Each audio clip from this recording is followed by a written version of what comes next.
بسم الله الرحمن الرحيم. الرحمن علم القرآن، خلق الإنسان، علمه البيان. الشمس والقمر بحسبان، والنجم والشجر يسجدان.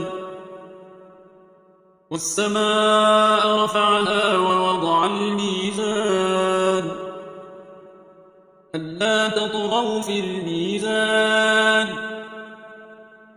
وأقيموا الوزن بالقسط ولا تخسروا الميزان.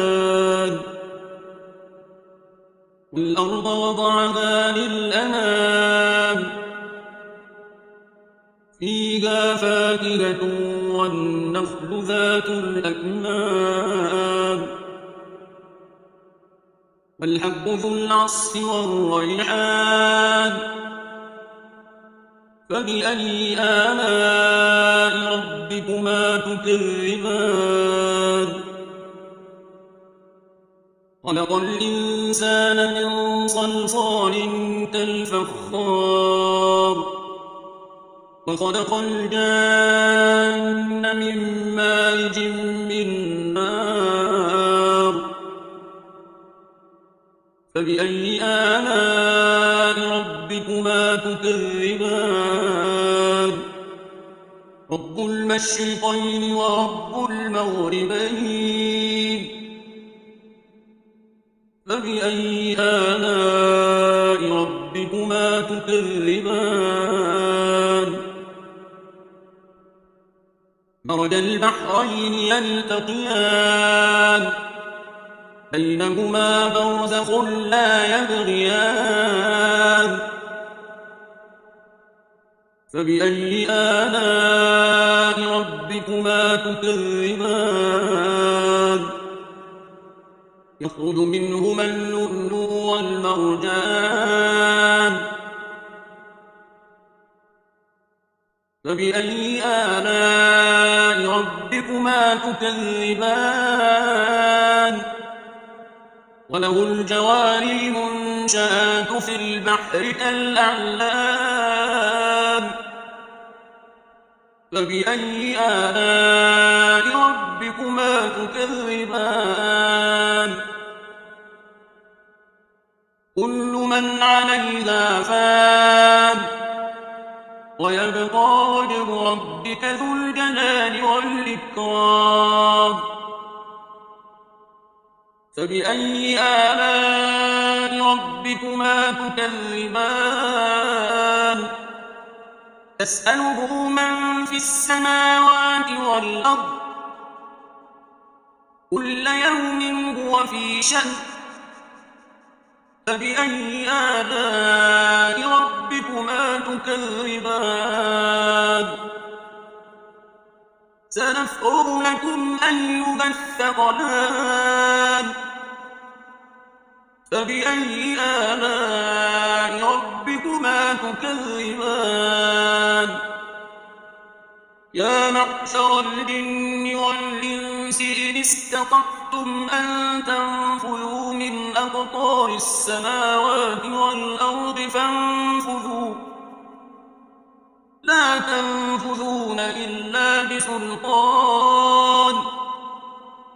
فبأي آلاء ربكما تكذبان؟ يرسل عليكما شواظ من نار ونحاس فلا تنتصران. فبأي آلاء ربكما تكذبان؟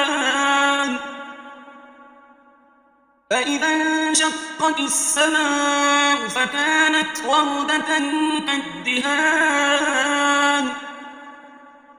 فبأي آلاء ربكما تكذبان؟ فيومئذ لا يسأل عن ذنبه إنس ولا جان. فبأي آلاء ربكما ربكما تكذبان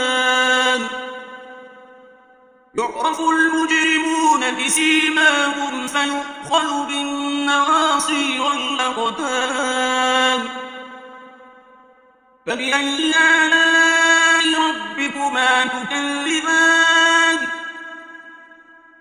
هذه جهنم التي يكذب بها المجرمون يطوفون بينها وبين حميم آن فبأي آلاء ربكما تكذبان ولمن خاف مقام ربه جنتان فبأي آلاء ربكما تكذبان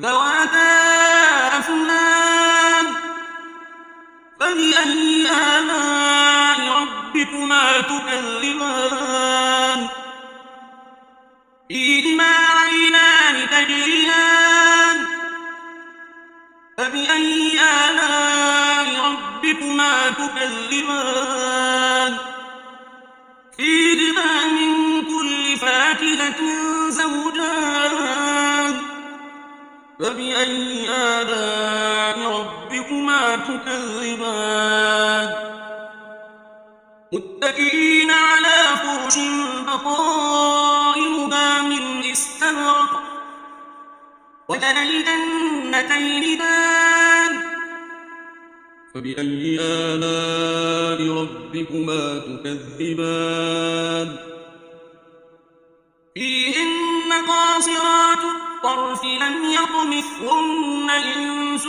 قبلهم ولا جان فبأي آلاء ربكما تكذبان كأنهن الياقوت والمرجان فبأي آلاء ربكما تكذبان هل جزاء الإحسان إلا الإحسان فبأي آلاء ربكما تكذبان ومن دونهما جنتان فبأي آلاء ربكما تكذبان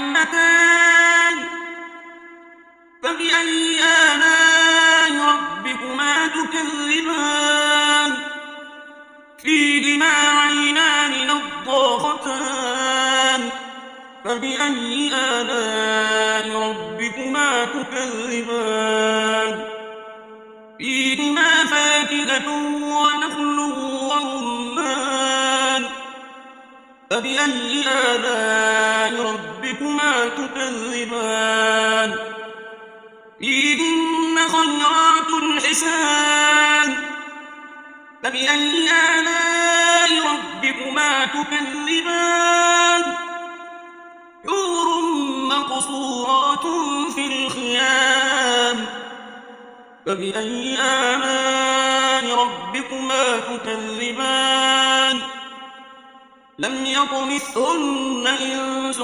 قبلهم ولا جان فبأي آلاء ربكما تكذبان متكئين على رفرف خضر وعبقري حسان فبأي آلاء ربكما تكذبان تبارك اسم ربك ذي الجلال والإكرام